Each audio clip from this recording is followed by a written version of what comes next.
All right, thanks for being here. Patricia, you've worked, 86 different jobs. So, Sounds about right. Have you ever worked for someone that you thought was a micromanager? Yes, definitely. Do you have a multiple times? Do you have a fan on in there? I do. Oh my gosh. It's loud. Nobody else can hear it, guys. Come on. I got to fix my hair now. Everybody can hear it. No, I don't think so over there. Have you ever worked for a micromanager? Oh, yes. I said yes. Oh, did you? I thought you were asking Pablo now. I couldn't hear you over the fan. Well, it's off now. There you go. Well, you keep it 87 degrees in here. I know it's 74. He's but I'll warm. lower it. He's a warm I'll lower old it. man. Would you? Jeez. Whoa. Yes, I have. Shots fired.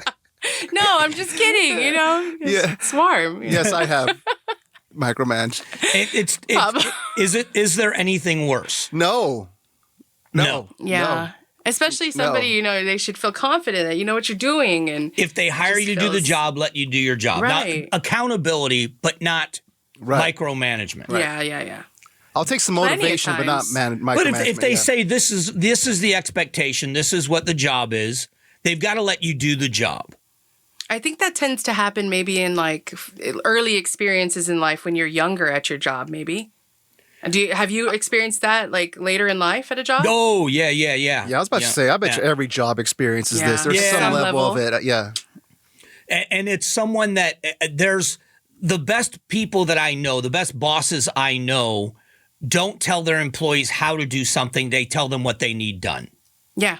And then guidance, if somebody asks questions, fine. But the reason why I'm asking is this is the first like really big disagreement I have with what they're doing. What Elon Musk wants, a weekly report on what you've accomplished. Yes. That makes anybody feel like you're just looking for a reason to get rid of me. That's easy. Accomplish Monday, accomplish Tuesday, right? Wednesday, Thursday. Remember what I did this and morning. Friday. I showed up. I stayed awake. And I'm here. and number 5 is classified, so. But am I wrong? No, I don't think so at all. I think it's a little it's just overreaching. discouraging. I mean, for sure. Especially for employees like most, like you were talking about, a lot of employees like ourselves and our group of friends have a lot of motivation, passion for what we do. Right. It's something that we take pride in. And what's good about it is I think everybody then takes, I like constructive criticism. You want to hear the best thing? Let me tell you the best thing. There's 2 things that a boss said to me once. Same boss, different times. This was so good. Both of them now make me laugh, and at the time made me so angry I couldn't see straight. So I would do these bi-weekly meetings with a boss at another company. And he really didn't know much about what I did because he was from the music side of things and not what we do in talk radio. And we're still friends. I still think the world of him, but we would go to meetings, and I was very new at this, and I would take notes. I'd write things on a notepad. And then I'd go into the next meeting and I'd write things down again. And he would contradict himself all the time. Do this, don't ever do that again. Don't do that, do this all the time. I couldn't believe the contradictions. So we would have these update meetings on how things were going. And he was sitting across the desk from me once and said to me, well, you suck less this week than you did last week. That is awful. Now, I laughed then, and I'm laughing now, but he actually said that to my face. I felt like, Howard Stern in Private Parts, WNBC. It was... Did you want to call him Pig Vomit? Yes. Oh. So... Man, that's a harsh thing to hear. Yeah. Especially when you're trying to be encouraged by your employer. Yeah. You know? And then when I was going through a contract negotiation... he wanted to give me advice. Okay. No, he didn't own the company. He was just one of the managers in the company. So he wanted to give me advice. So you want to know what he said? I swear he said, I made him say it twice. Oh my goodness. I can't wait for this. Oh, it's so good. Let's hear it, Pablo. It's so good. What did he say? He said, do you know what your value is to this company? And I said, what? He said, you're a bargain. Ooh. I said, you mean like I'm cheap? Gosh. And he said, yeah, we don't have to pay you a whole lot. What? Yeah. What kind of... Yep. Oh Actually goodness. said it to my face. So What did you say? I laughed. I walked out. At the time, I had an agent. I called my agent and said, "Get me out of here. Whatever you got to Good do, for get me you. out of here." Yeah. Well, the punchline of the story is that not too long after that, he got fired and I got a contract. So Look at that. it was funny to.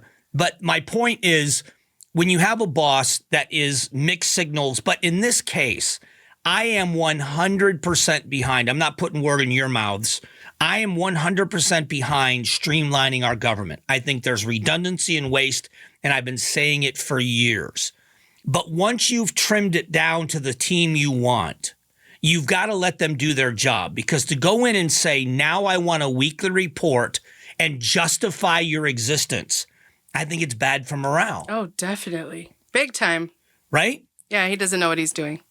And yeah, that's what you think, right? You Yeah, know- exactly. That's something that a narcissist does. What are these employees putting on there? What do you think? I have no idea. How do you think I they're guess it responding? depends if it's- Some of them have responded, right? I mean, a lot of them aren't. They're I probably think Yeah. they're saying to hold off, right? They told him to. Well, in some of the departments, like the FBI, which is interesting, the other Trump appointees, Kash Patel and some of the others, have told the employees hold off on responding to those emails. That explains a person I know got an email saying Yeah. they said to hold off. And I think this will be one of the reversals. I don't know that he's going to come out and say, hey, I got that wrong. I think this goes away. So if you're one of those employees, you're at home today? I don't get it. Or you You still have come until to work, midnight or- to answer that. You're supposed to have until midnight, and then it's Okay. going to be Email. considered insubordination. So, but you go to work, you go to lunch, write a little email to Elon. But that's it. But A little email, see? A 5-point again- email. He just wants 5 points. No, we have meetings about the show and vision and what are ideas and this is what we need to do and here's what the numbers are saying and this is blah. We all want that feedback. But if we had to justify, if you had to write an email every week, what time do you get here, Patricia? What do you 5. do? I know. I'm all What do you do when you answering leave? him. Yeah. Same with you. Yeah. With me too. No. You That's know, insane. what do you do when you, know get what? here? It What would've time been- do you leave? You know what would have been better for Elon to do is ask, what are your suggestions that we could do to make this better? What do you do now that we could do better? Yeah. Like, why didn't he ask it like that? When I've had people ask me that in this building, and we get these surveys all the Yeah. time here, but they'll ask you, what do you need to do your job better that you don't have? Right. What do you wish you could, does that make sense? Yeah. What would help you? Yeah. What can I do to help you be more successful? And the reason why I'm making a big deal out of this is the first really big disagreement I've had. They've been getting a lot of heat from their opposition, which they're supposed to. I don't have a problem with any of it. We got to reduce the size and scope. We're going to audit every department of the government. We think there's fraud and waste. I've got no problem with any of that. But when you do have your team, because I've had people work for me for a long time, when you've got people when I put somebody on a job site, forget this industry, when I put guys on a job site and I give my foreman a set of blueprints and I say, okay, here's the job. That's what we hired you Yeah, for. I have an expectation you're going to do the job. And if I walk on that job site every day and tell him, man, you suck a little less today or whatever, you're telling them that they can't do the job. And that's not why you hire someone. Yeah, it's not good. Yeah. But It's my I don't know. first I big mean, it's my yeah, first I big get disagreement. I get it, but to all those federal employers, I don't know. I like Mike's former boss said, I mean, that just shows try that not to suck as much Yeah, this week as you right. did last week. Yeah. You'll probably still have a job. it Yeah. just goes to show Elon does not know how to talk to people. He Yeah. doesn't Why know. don't they just do like corporate America does? When they eliminate spots, make a person like me do 500 other things. Right, well, yeah, I run the board. I'm a but see- podcaster. I You're upload. fired. Yeah, Patricia does traffic, news, co-host. But here's the thing, there's a Timeline. difference. The difference, but here's the difference. The expectation of you're going to get the job done is one thing if they put more on your plate. The other part of it is if they put things on your plate and then tell you how to do it. Yeah, that's That's true. the difference. We're going to give you all this responsibility, but we don't trust you with the responsibility. That's where this is. You know what I mean? Now, Yeah. justify your existence. Oh, Elon. Yeah.